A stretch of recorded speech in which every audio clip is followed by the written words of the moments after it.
Hi everybody, how's it going today? I'm in our north barn here, milking cow barn, be our pen 10, pen 9. On the far side be pen 7 and 8. Pen 8 is going to the parlor there. They're walking across the alley there currently. It's been a little while since I've done a video that included something on feeding, and I've had a few comments. People are interested to know what we're feeding. So thought I could cover that today. It's Saturday here today. We had an inch and a half of rain yesterday. So just working on a few odd things here today. Start off by maybe showing you guys the mix, and then we can walk by our feeding area and look at the different ingredients that go into the mix for our milking cows. And yeah, if you got questions, put them in the comments and I'll try to answer them if I can. We feed a fairly high forage diet, as you can tell just by the looks of it. So there's a lot of corn silage, a lot of alfalfa. We are feeding some Italian ryegrass baleage at the moment. That's in here. And then we do feed earlage as well, so there's a little bit of fiber in that earlage. So we're feeding about 72% forage on a wet basis, about 62% on a dry matter basis. So moisture removed, 62% of our ration is forage, and then the rest would be vitamins, minerals, and the byproducts that we feed. And I'll show you guys those over at the feeding area once we get over there. But this is what it looks like. We like to have some roughage, some forage in the ration. You see there's some length to this. We think that's helps the cows with rumination, keeps their rumen healthy. You don't want it to be too long either, but we think that this is a good mix here. Current production on the farm, our cows are right at 92, 93 pounds here. They've been hanging in there pretty good around that area. We've been down to about 90 pounds when we've had some hot spells when we get up into the 90s. But for the most part, it's been pretty consistent here, and with it starting to cool off a little bit, butter, fat, and protein starting to pick up a little bit. So we're right at 4.2, 3.2, a little over 3.2 now. And I would expect those to start climbing even more here. We've got some, the rest of this, like tomorrow, I think the day after, it's a little bit warmer, 80s, low 80s, but after that extended forecast is in the 70s. So I would expect those numbers to continue to climb. And part of those butter, fat, and protein values we think comes from having a high forage diet, having some roughage there for the cows, for their rumen to function properly. So that's where we are today. That's where the cows are at. We'll maybe walk over to the bays and I can show you each individual product up close. And then I did film us loading the feed wagon, the feed mixer, and delivering that feed to the barn. So I did film after lunch. All the cows are fed in the morning, but then our high production cows, they're top dressed in the afternoon with a little bit of feed. So I filmed that load being loaded and then being delivered to the first two pens that are closest to our feeding area. So we'll walk over to our feeding area. I'll show you guys the ingredients individually.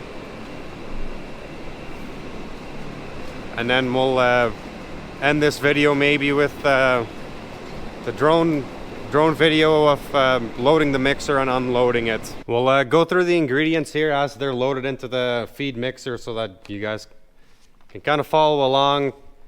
So we're in the big bay on the very east side of our hay shed. So we've got alfalfa baleage here. This is some pretty high quality baleage. This is 210 relative feed value. I didn't look at the protein, but I would imagine low 20s to mid 20s maybe. And then after that, then we grab from our haylage pile, which is out there. I'm not going to walk over there now, but that's alfalfa haylage. That was first cutting and I think that was 160 relative feed value, also low 20s in protein. So we always feed 2 batches of alfalfa together, typically a higher relative feed value with a lower. So like something that's around 190, 200, 210, together with something that's 160, 170, however our inventories work out. But that's how we try to do it, to try to keep that consistent as we're going through lots of baleage, because we're typically making changes on that every 2-3 weeks, depending on how big the lot is and how fast we go through it, obviously. And then we are feeding some Italian ryegrass here to the cows, also to the milking cows. So that's this Italian ryegrass baleage. This is a little bit on the dry side here, but it is baleage. This is actually 2022 feed. So we put this in the ration, I think it was late spring, after we fed up the sorghum pile that we were feeding from. We essentially swapped those sorghum pounds with this Italian ryegrass, put this in the mix, and we'll feed this for the next foreseeable future, because we've got a few lots of this that I'd like to feed through here this fall and into this winter. And we do have another 2 bales here of baleage alfalfa, but this is lower quality. This is for our heifers. This is for a different mix. So then after that, the alfalfa and Italian ryegrass, then we get into our concentrate feeds, and then I'll walk over. We start on the west side of the commodity building here and work our way east. In the first bay here, this is durum flour, and it's essentially just it's flour. It's just a powder. So this is durum flour that doesn't make great to make pasta for human consumption. Still very good feed. It's an energy source for us, a starch. So we have this in the mix. And this is comes locally out of Carrington. There's a pasta plant in Carrington, and we feed durum flour and wheat midds that comes out of that plant, and we'll show you that here. It's 2 bays over. The next bay, here's canola meal. Kind of hard for you guys to see maybe in the sun, but try to get in the shade here. So canola meal, also a powder. The canola meal is a protein source for us mainly. Also produced in North Dakota. They have a canola crush plant a couple hours from us where they make canola oil, and this is a byproduct of that process. Also good cattle feed. Next bay here is wheat midds, wheat middlings. So this is a byproduct of making pasta. Essentially, it's a fiber source. There's also some protein still in this product. Also comes locally out of Carrington here. Hopefully you guys can see this okay, because the sun is kind of in the wrong spot for the camera. And we've got next would be our mineral vitamin. There's some bypass protein in this mix, a little bit of fat. That's what's in here. So this, along with the molasses that is loaded last, these are the only 2 feeds that are not North Dakota produced. These come from outside sources. The molasses comes from down south out of Louisiana. And these minerals, I would imagine, are sourced from all over the country, and possibly even from outside of the country, I guess, depending on what the products are, but don't know that specifically. We don't want to feed a whole lot of this mix, because this one is expensive. And then the next bay is corn distillers. So we feed them modified, so it's essentially a wet product. So it's around, I don't know, 55% dry matter, I suppose. So this is a byproduct from making ethanol out of corn. It's protein, also energy source. We feed this in all of our rations, from calves, heifers, dry cows, milking cows. Everybody gets some distillers. Also locally, about 45 minutes from us, we feed 3 loads of this a week. We feed quite a bit of distillers. Good cattle feed. And then we'll walk over to the earlage pile there. That's the smaller one to the left, and then our silage pile. I'll walk over there and meet you guys there. So the next feed here is earlage. And I just missed him going to load this. I had put the drone up in the air and then I went and did something. Because I figured it'd be 5-10 minutes by the time he got to the earlage, but I was a little late getting back. So I missed him grabbing this. I just caught him dumping it into the mixer. But this is essentially, we put a corn head for combining corn on the corn chopper and try to set the kernel processor as tight as possible and try to get this at 55 to 60% dry matter. And this is where a lot of our starch comes from in the diet. So there is some fiber in here. In theory, this is supposed to be pretty digestible fiber, because it'd be the husk and the inside of the cob. But the majority of this is essentially shattered, crushed corn by the corn chopper. So it's not as fine as a dry corn would be, but the cow is able to use a lot or the majority of this. It's a little bit of a wetter feed, which makes it more higher digestible than a dry corn would be. The thing with earlage is you really have to harvest it at the right time. If you get this too dry, then you're going to have a lot of corn coming out the back end of the cow into the manure, which is obviously not what we want. So then we'll head over to the next ingredient, which is the biggest ingredient in the mix. Corn silage. There's about I think 55-56 pounds of corn silage in our ration at the moment, so the cows that's wet ass fed, so the cows eat a lot of silage, eat a lot of corn silage. So this is the corn silage here. So we like to chop it a little bit longer, so we're not quite at an inch, maybe a little under an inch in length. The reason why we like to chop it a little bit longer, just for that rumen function mainly, and we've actually last year I just backed it off just a touch. I think maybe we were at 3/4 last year, but we have not started feeding that silage yet. So this is actually 2022 silage.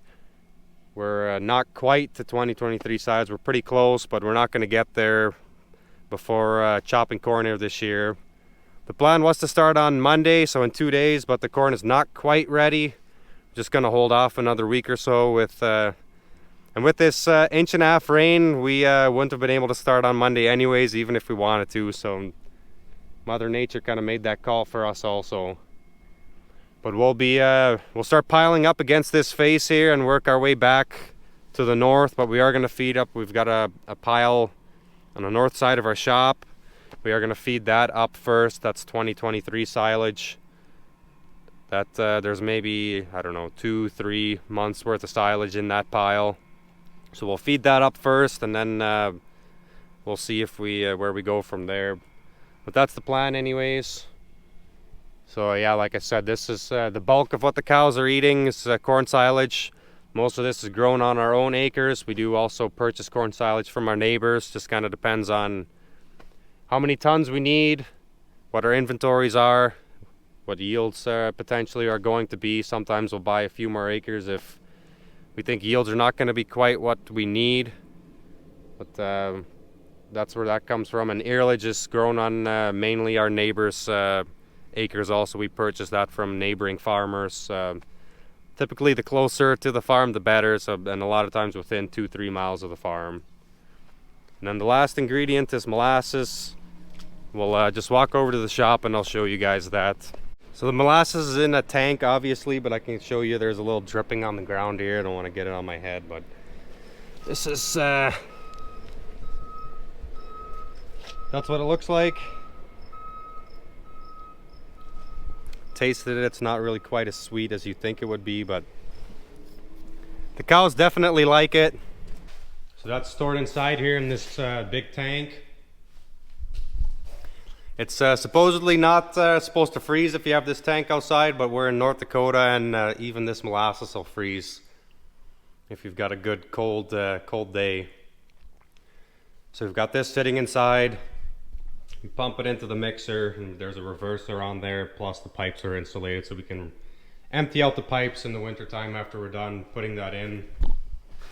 So that's the last ingredient of the mix for our high production cow. So that load that you'll see here with the drone, that's a load for our high producing cows on our farm. So I talked a little bit about the production of the cows here to start the video, but obviously there's a lot more to it than that. You have to do it efficiently. You have to do it cost effectively. It's yeah, where our cows are currently, pretty satisfied with that. Hopefully our nutritionist John doesn't hear that, because I'm always pushing him for more components. So in general, pretty satisfied with where the cows are, how they're doing, their production quantity wise, and with where we are component wise. I mean, there's always room to grow. There are always farms that are doing a little better, and we want to catch them, get up to their level. But overall, pretty satisfied with the cost of feed we have. We're in a pretty good spot. We're kind of central to a lot of those byproducts, which really helps on trucking cost, and we're able to get those feeds pretty economically into our farm here and make good use of them. So I don't really have anything else to add. I'm sure there's going to be plenty of questions, so if you do have a question, post it down below. All of the feed on our farm is mixed with our Supreme feed processor, or Supreme feed wagon that you see in the drone video. So one tractor, one mixer, and one operator is responsible for feeding all of our cows. It's the feeder's responsibility to push up feed in the morning, look at the feed left in the bunks. We always want the cows to have feed, so we're shooting for about 3% over what the cows are eating. It's the feeder's responsibility to clean that feed out and then deliver new feed to those pens, and then the feed left over we feed to our heifers.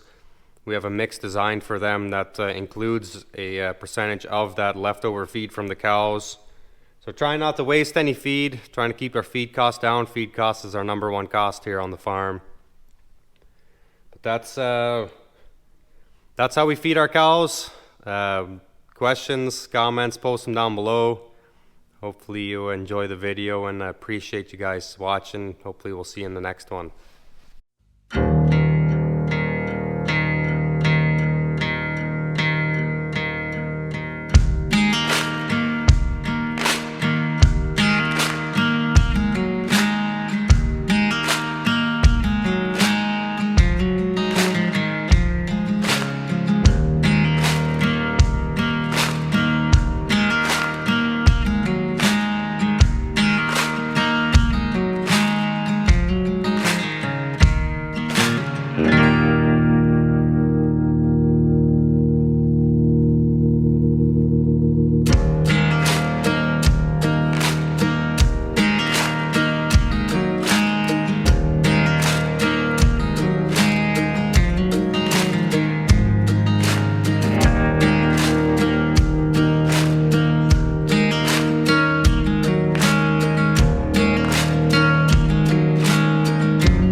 Bye.